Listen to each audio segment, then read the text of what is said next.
Mr. Powell, have you monitored any activity of China that might be linked to the destruction of the corals in Sabina? Because the Philippine Coast Guard released some images, video, and photographs of the corals under the water that were already damaged.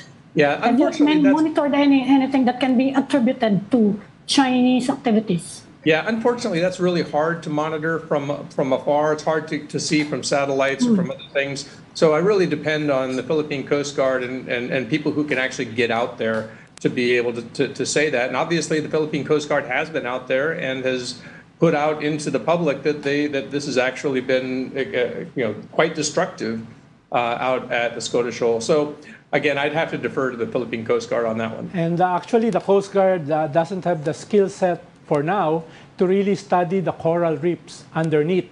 We need really a research team, an aquatic research team to really do the study before we file the case. But I think this is a viable probability that if we are able to get scientific basis for the destruction of our coral reefs in Sabina, that could be the basis for another case in UNCLOS, which is, I think for now, the main proponent is Justice Carpio.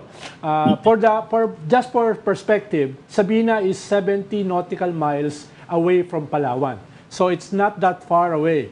No, it's very near. No, I think that's probably the most concerning thing that we've seen. I mean, we've seen collisions before. We've seen blocking and swarming and all of these things before, but this is the closest we've seen it to the Philippine mainland. And so what we're actually really seeing, I think, is a moving of the battle lines. And I say battle in terms of this is a gray zone battle. It's a gray zone campaign by China to take over the West Philippine Sea. And the battle lines had been drawn before at Ayungin Shoal, and they have now moved closer to Palawan. And to correct you, Ray, just a correction. According to the Global Times, we were the ones who rammed the Chinese Coast Guard vessel. Well, that's as long as you've got high-quality news sources you're relying on there, Ronald. I defer to you.